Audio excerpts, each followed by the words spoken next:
Profetas e Reis, capítulo 40. O sonho de Nabucodonosor.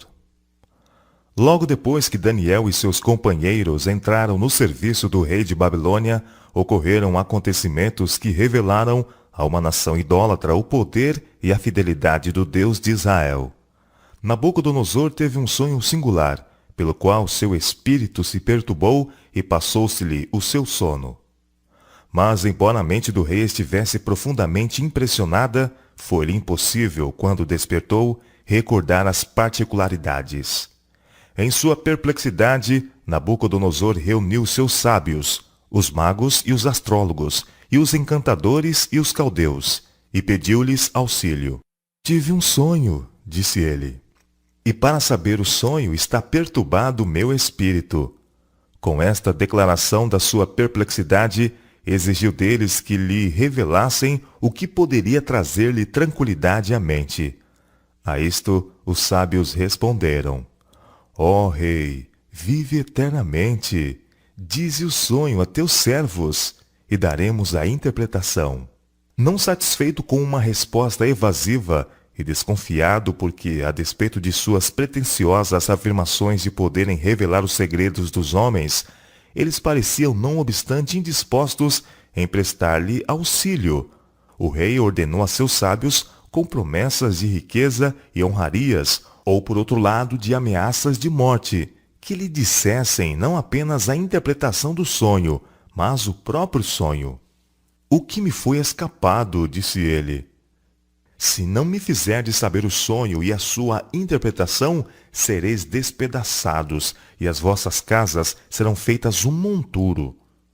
Mas se vós me declarardes o sonho e a sua interpretação, recebereis de mim dons e dádivas e grande honra». Os sábios responderam ainda: «Diga o rei o sonho a seus servos, e daremos a sua interpretação». Nabucodonosor, agora inteiramente desperto, irado com a evidente perfídia daqueles em quem tinha confiado, declarou: «Percebo muito bem que vós quereis ganhar tempo, porque vedes que o que eu sonhei me tem escapado. Por consequência, se me não fazeis saber o sonho, uma só sentença será vossa, pois vós preparastes palavras mentirosas e perversas para as proferirdes na minha presença, até que se mude o tempo. Portanto, dizei-me o sonho, para que eu entenda que me podeis dar a interpretação». Temerosos com as consequências do seu fracasso, os mágicos procuraram mostrar ao rei que seu pedido era irrazoável. E o que ele requeria estava além do que já havia solicitado em qualquer tempo ao homem. «Não há ninguém sobre a terra», eles objetaram, «que possa declarar a palavra ao rei, pois nenhum rei há, senhor ou dominador, que requeira coisa semelhante de algum mago, ou astrólogo, ou caldeu.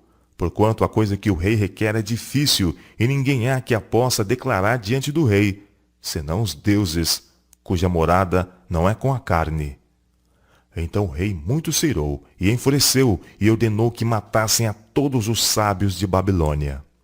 Entre as pessoas procuradas pelos oficiais que se estavam preparados para cumprir o estipulado no decreto real, estavam Daniel e seus companheiros.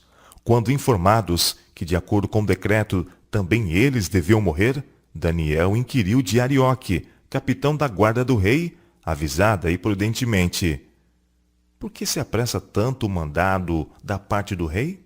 Arioque contou-lhe a história da perplexidade do rei a respeito do seu notável sonho e seu fracasso no sentido de conseguir auxílio da parte daqueles que até então tinham desfrutado sua mais plena confiança. Depois de ouvir isto, Daniel, tomando sua vida em suas mãos, aventurou-se a ir à presença do rei e rogou-lhe tempo para que pudesse suplicar ao seu Deus que lhe revelasse o sonho e a sua interpretação. A este pedido, o monarca acedeu. Então Daniel foi para sua casa e fez saber o caso a Ananias, Misael e Azarias, seus companheiros. Juntos buscaram sabedoria da fonte de luz e conhecimento. Sua fé era forte na certeza de que Deus tinha os colocado onde estavam e que eles estavam fazendo sua obra e cumprindo os reclamos do dever. Em tempos de perplexidade e perigo, tinham se voltado sempre para ele em busca de guia e proteção. E ele se mostrara um auxílio sempre presente. Agora, com o coração contrito, submetiam-se de novo ao juiz da terra, implorando que lhes desse livramento nesse tempo de especial necessidade. E eles não suplicaram em vão. O Deus a quem tinham honrado, honrava-os agora. O Espírito do Senhor repousou sobre eles, e a Daniel, numa visão da noite, foi revelado o sonho do rei e seu significado. O primeiro ato de Daniel foi agradecer a Deus pela revelação que lhe fora dada. Seja bendito o nome de Deus para todo sempre, ele exclamou, porque dele é a sabedoria e a força, e ele muda os tempos e as horas, ele remove os reis e estabelece os reis, ele dá sabedoria aos sábios e ciência aos entendidos. Ele revela o profundo e o escondido, conhece o que está em trevas, e com ele mora a luz. Ó Deus de meus pais, eu te louvo e celebro porque me deste sabedoria e força, e agora nos fizeste saber o que te pedimos, porque nos fizeste saber este assunto do rei.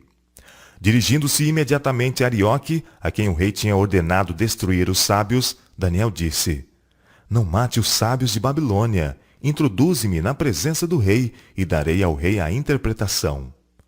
Depressa o oficial introduziu Daniel à presença do rei com as palavras: Achei um dentre os filhos dos cativos de Judá, o qual fará saber ao rei a interpretação. Eis o cativo judeu, calmo e senhor de si, na presença do monarca do mais poderoso império do mundo. Em suas primeiras palavras ele recusou honra para si mesmo e exaltou a Deus como a fonte de toda a sabedoria. A ansiosa inquirição do rei: Podes tu fazer-me saber o sonho que vi e a sua interpretação? Ele respondeu: O segredo que o rei requer, nem sábios, nem astrólogos, nem magos, nem adivinhos o podem descobrir ao rei. Mas há um Deus nos céus, o qual revela os segredos. Ele, pois, fez saber ao rei Nabucodonosor o que há de ser nos fins dos dias. O teu sonho e as tuas visões da tua cabeça na tua cama, Daniel declarou, são estas. Estando tu, ó rei, na tua cama, subiram os teus pensamentos ao que há de ser depois disto. Aquele, pois, que revela os segredos, te fez saber o que há de ser, e a mim me foi revelado este segredo. Não porque haja em mim mais sabedoria do que em todos os viventes, mas para que a interpretação se fizesse saber ao rei, e para que entendesses os pensamentos do teu coração. Tu, ó rei, estavas vendo, e eis aqui uma grande estátua. Esta estátua, que era grande e cujo esplendor era excelente, estava em pé diante de ti, e a sua vista era terrível. A cabeça daquela estátua era de ouro fino, o seu peito e os seus braços de prata, e o seu ventre e as suas coxas de cobre, as pernas de ferro, e os seus pés em parte de ferro e em parte de barro. Estavas vendo isto, quando uma pedra foi cortada, sem mão, a qual feriu a estátua nos pés de ferro e de barro, e os esmiuçou. Então foi juntamente esmiuçado o ferro, o barro, o cobre, a prata e o ouro, os quais se fizeram como a pragana das eiras no estio. E o vento os levou, e não se achou lugar algum para eles. Mas a pedra que feriu a estátua se fez um grande monte, e encheu toda a terra. Este é o sonho, Daniel declarou confiantemente. E o rei, considerando com a mais acurada atenção cada menor, reconheceu que esse era o próprio sonho que o deixara tão turbado. Assim sua mente foi preparada para receber bem disposto a interpretação. O rei dos reis estava prestes a comunicar grande verdade ao monarca de Babilônia. Deus iria revelar que ele tem poder sobre os reinos do mundo, poder para pôr e depor reis. A mente de Nabucodonosor devia ser desperta, se possível, para o senso de sua responsabilidade para com o céu. Os sucessos do futuro, cujo alcance vai até o tempo do fim, deviam ser expostos perante ele. Tu, ó rei, és rei de reis, Daniel continuou, pois o Deus do céu te tem dado o reino, o poder, e a força e a majestade. e onde quer que habitem filhos de homens, animais do campo e aves do céu, ele tus entregou na tua mão, e fez que dominasses sobre todos eles. Tu és a cabeça de ouro. E depois de ti se levantará outro reino, inferior ao teu, e um terceiro reino de metal, o qual terá domínio sobre toda a terra. E o quarto reino será forte como ferro, pois como ferro esmiuça e quebra tudo, como ferro quebra todas as coisas, ele esmiuçará e quebrará. E quanto ao que viste dos pés e dos dedos, em parte de barro de oleiro e em parte de ferro, isso será um reino dividido. Contudo, haverá nele alguma coisa da firmeza do ferro. Pois que viste o ferro misturado com barro de lodo, e como os dedos dos pés eram em parte de ferro e em parte de barro, assim por uma parte o reino será forte, e por outra será frágil. Quanto ao que viste do ferro misturado com barro de lodo, misturar-se-ão com semente humana, mas não se ligarão um ao outro, assim como o ferro não se mistura com barro. Mas nos dias destes reis, o Deus do céu levantará um reino que não será jamais destruído, e este reino não passará a outro povo. Esmiuçará e consumirá todos estes reinos, e será estabelecido para sempre. Da maneira como viste que do monte foi cortada uma pedra sem mãos, e ela esmiuçou o ferro, o cobre, o barro, prata e o ouro, o Deus grande fez saber ao rei o que há de ser depois disto. E certo é o sonho, e fiel a sua interpretação. O rei estava convencido da verdade da interpretação, e em humildade e temor, caiu sobre o seu rosto e adorou, dizendo: Certamente o vosso Deus é Deus dos deuses, e o Senhor dos reis, e o revelador dos segredos, pois pudesse revelar este segredo. Nabucodonosor revogou o decreto de eliminação dos sábios. A vida deles fora poupada em virtude da união de Daniel com o revelador dos segredos. E o rei engrandeceu a Daniel, e lhe deu muitos e grandes dons, e o pôs por governador de toda a província de Babilônia, como também por principal governador de todos os sábios de Babilônia. E pediu Daniel ao rei, e constituiu ele sobre os negócios da província de Babilônia a Sadraque, Mesaque e Abednego, mas Daniel estava às portas do rei. Nos anais da história humana, o desenvolvimento das nações, o nascimento e queda dos impérios aparecem como que dependendo da vontade e proeza do homem. A configuração dos acontecimentos parece determinada em grande medida pelo seu poder, ambição ou capricho. Mas na palavra de Deus, a cortina é afastada e podemos ver acima, para trás e pelos lados as partidas e contrapartidas do interesse, poder e paixões humanos, as instrumentalidades do Todo Misericordioso, executando paciente e silenciosamente os conselhos de sua própria vontade. Em palavras de incomparável beleza e ternura, o apóstolo Paulo expôs diante dos filósofos de Atena o divino propósito na criação e distribuição das raças e nações. O Deus que fez o mundo e tudo que nele há, declarou o apóstolo, de um só fez toda a geração dos homens, para habitar sobre toda a face da terra, determinando os tempos já dantes ordenados e os limites da sua habitação, para que buscassem ao Senhor, se porventura tateando o pudessem achar. Atos capítulo 17, versos 24 a 27. Deus tem tornado claro o fato de quem quiser pode entrar no vínculo do concerto. Seu propósito na criação era que a terra fosse habitada por seres cuja existência seria uma bênção para si mesmos, e de uns para com os outros, e uma honra para o seu Criador. Todos que desejassem poderiam identificar-se com este propósito. Destes é dito: esse povo que formei para mim, para que me desse louvor. Isaías capítulo 43, verso 21. Em sua lei Deus tornou conhecidos os princípios que sustentam toda a verdadeira prosperidade, tanto das nações como dos indivíduos. A respeito desta lei, Moisés declarou aos israelitas: Esta será a vossa sabedoria e o vosso entendimento. Esta palavra não é vã, antes é a vossa vida. Deuteronômio capítulo 4, verso 6 e capítulo 32, verso 47. As bênçãos assim asseguradas a Israel são, nas mesmas condições e no mesmo grau, asseguradas a toda a nação e a cada indivíduo sob o vasto céu.